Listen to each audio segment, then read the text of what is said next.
내란이 일어났습니다. 진보나 중도 입장에서는 어찌 이런 이제 흥분 상태고요. 보수는 창피해서 흥분 상태로 갔습니다. 그러면서 이제 체포 구속이 지연되면서 굉장히 진보와 중도가 결집을 하게 됩니다. 체포 구속이 진행되면서 두 번의 카타르시스를 느낍니다. 그러면서 자연 이완기에 들어가 있습니다. 현재가 자연 이완기에 있다고 보시면 될 것 같습니다. 그런데 이제 보수층은 수치심의 황당함, 흥분 상태를 지나서 다시 좀 정신을 차리고 전열을 정비하고 어느 정도 속고대제를 하고 이런 단계로 가야 되는데 그 단계가 생략이 되면서 어게인 2017의 업그레이드 버전, 그러니까 그때의 나쁜 학습 효과가 지금 나쁘게 전이가 돼서 다시 몇몇 이제 여론조사를 중심으로 해서 치고 올라오는 모양새를 보였습니다. 그러다 보니까 합리적 보수들은 여전히 목소리가 잠잠합니다. 수치심에 여전히 있습니다. 그런데 이제 겉으로 보여지는 건 강성 보수들입니다. 네, 강성 보수들이 앞에 이제 선명성으로 전면에 등장해서 지금까지 끌고 왔습니다. 그러다 보니까 이들의 결집이 강하게 일어났죠. 그런데 이제 여론조사를 하나하나 뜯어보면 그게 얼마나 착시인지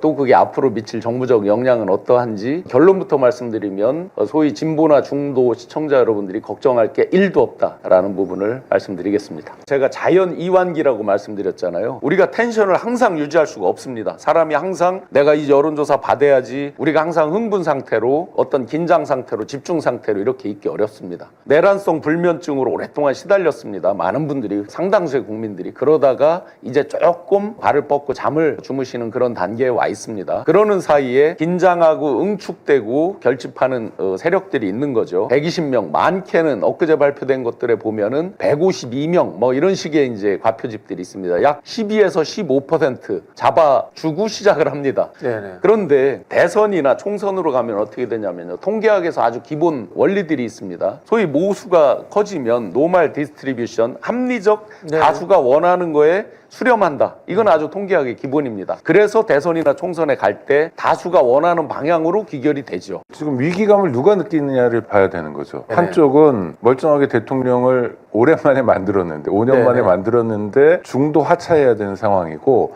단순 중도 하차가 아니라 내란 세력으로 낙인 찍힌 다음에 중도 하차하는 상황이잖아요. 그러니까 대충 반반 있다고 했을 때 반 틈은 상당한 위기감을 느낄 수밖에 없는 겁니다.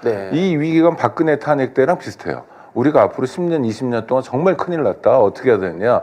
그러니까 그 불안감이 정치하는 사람만이 아니라 정치 고관여층에게도 전해지는 거고 그 사람들이 아주 적극적으로 역할을 하기 때문에 이를테면 과표집이나 이런 현상들이 나타나는 거고요. 이 긴장감이 이를테면 민주진보 쪽에도 조금 전해지는 것 같아요. 그래서 이쪽도 약간 결집하고 있는데 보수 쪽보다는 좀 덜 결집하고 있는 상황이라고 봅니다.